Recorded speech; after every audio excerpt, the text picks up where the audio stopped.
Hi guys, it's Becky and today I'm going to be reviewing The Oracle Year by Charles Soule. The Oracle Year is about Will Dando, who is the Oracle. One day he wakes up with 108 predictions just in his head for no particular reason. He then uses these predictions to create the site, which he puts up predictions to encourage people to believe in him as the Oracle.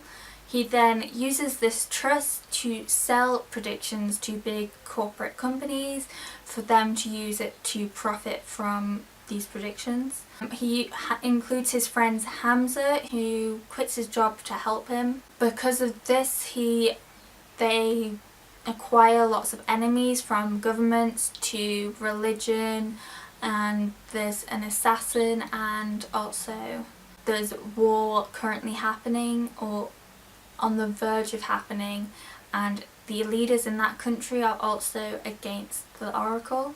Will must do what he has to survive. He has to hide, he has to run, and he has to use his predictions to save himself more than once. After reading the blurb, I thought this was a great premise. It sounded really interesting and a lot like a thriller with some kind of supernatural stuff thrown in there, as the predictions so seemingly just happened into his head. I did also expect it to be a lot more action-packed than it was, because it sounds a lot more like an action film than anything else that I could think of that I've read before. Unfortunately, a lot of the book is actually spent doing nothing. We spend a lot of time with Will and Hamza, who are just waiting for things to happen.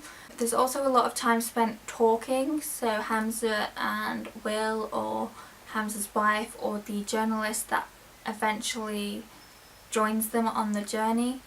A lot of it is conversations between them, and actually not a lot of action really happens in the book. This really just slowed down the pacing for me.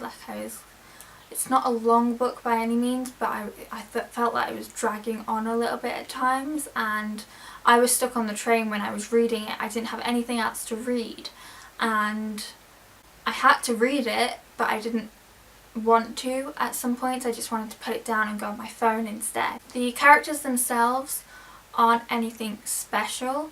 They're all really clever characters, and they've been written to be smart, as you can tell, because the government in the book actually tells Will they expected whoever had these predictions to shout it from the rooftops like a crazy person in New York.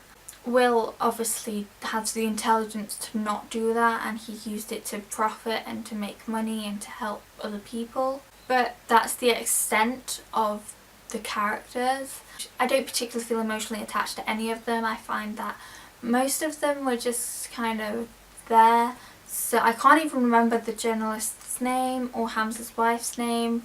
Found the characters to be one-dimensional. They didn't seem to develop much, apart from Will, who obviously changed a lot from the beginning to the end when he was surviving. I found the ending really well written to tie up loose ends throughout the book. It's not a bad book, but it's not particularly memorable, and the big plot twist of why this is happening to Will, I can't even remember what happened to know that, which is a big problem because that's like the main focus of the book. For Will anyway. So I would say it's a good read, and it's kind of interesting to see how the world would react to predictions coming true in real life, and the witch hunts that happen, and the people who praise him and worship him and ask questions, and all of that is really interesting.